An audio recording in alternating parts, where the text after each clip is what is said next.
ভারত কেন আমেরিকাও এসে কোনোদিন বাংলাদেশ দখল করতে পারবে না। Come and try. অত্যন্ত দুঃখ লাগে, আমার দেশে পতাকা পোড়ানোর তুমি কে? What have you done? এই 80 বছর বয়সে আমি তো কোনো দাঙ্গা দেখি নাই, আর ভারতে কয়দিন পরে পরে তো দাঙ্গা লাগে, সেখানে মিডিয়াও সেটা প্রকাশ করতে পারে না। ফখরুদ্দিন আলী আহমদ ভারতের প্রেসিডেন্ট ছিল, তার ফ্যামিলি ভোটার হইতে পারে না এই আসামে।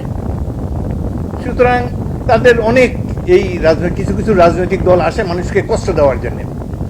আজকে কংগ্রেস থাকলে বা ইভেন তৃণমূল, যে মমতা অনেস্ট লেডি, আমাদের অনেক পপুলার বাংলাদেশে ছিল, উনি সব দিক দিয়ে সম্মান করার জন্য একজন নেত্রী।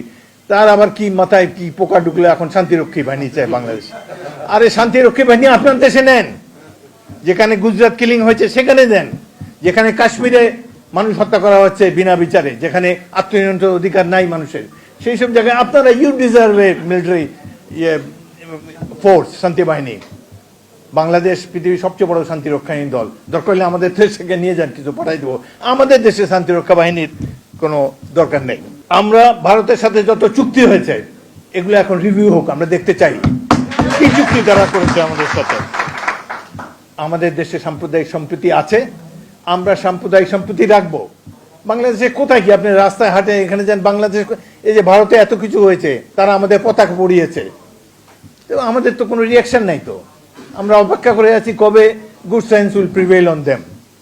আমরা শান্তিতে বসবাস করতে চাই, এবং বিশেষ করে আমাদের রাষ্ট্র ভারতের তুলনায় অনেক ছোট, কিন্তু আমরা স্বাধীন চেতা জাতি। আমাদের দেশের সবচেয়ে বড় সম্পদ কি জানেন? ওইটা ভারত, ইন্ডিয়া, আমেরিকা কারো নাই। আমাদের দেশের একটা দুর্দর্শ সাহসী তরুণ সমাজ আছে, যারা ওই যে কথা আমার তো একেবারে কবরে যাওয়ার আগে পর্যন্ত মনে থাকবে, পুলিশ বলতেছে তার অফিসারকে, স্যার একটা গুলি করি, একটা পড়ে যায়, বাকিগুলো লড়ে না, দাঁড়ায় থাকে। এইরকম সাহসী জাতি দুনিয়াতে নাই।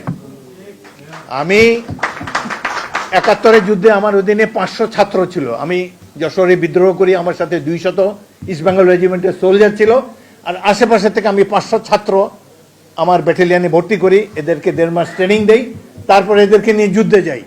দুঃসাহসী যোদ্ধা। এই 500 জনের 100 জন সম্মুখ যুদ্ধে শহীদ হয়েছে। আমি নিজেও যুদ্ধে আহত হয়েছিলাম। বাঙালির সাহস দেখেছি 71 সালে, কিন্তু এইবারের ছাত্ররা যেটা দেখিয়েছে অকল্পনীয়, দুঃসাহসী। এইরকম যুবক যে আছে আমাদের দেশে, এইটাই তো আমাদের গর্ব। ভারত কেন আমেরিকাও এসে কোনোদিন বাংলাদেশ দখল করতে পারবে না। Come and try. 27 বছর বয়সে একটা মুক্তিযুদ্ধ করেছি, 81 বছর বয়সে আরেকটা করবো ইনশাল্লাহ। বাংলাদেশকে দখল করতে পারবে না, আমাদের তো ইয়াং ফোর্স আছে। এখন কথা হলো we should be level headed, we should choose good leaders. আমাদের নেতারা যেন ভালো থাকে, 2-4 পয়সা কামানোর জন্য যেন দেশ ধ্বংস না করে। হাসিনার মতো আরেক হাসিনা আমরা দেখতে চাই না।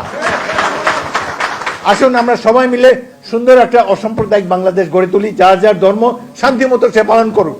আমরা একে অন্যকে অলওয়েজ প্রোটেক্ট করবো, একে অন্যকে সহায়তা করব, এবং গণতন্ত্রকে যে কোনো মূল্যে আমরা ধারণ করে থাকবো।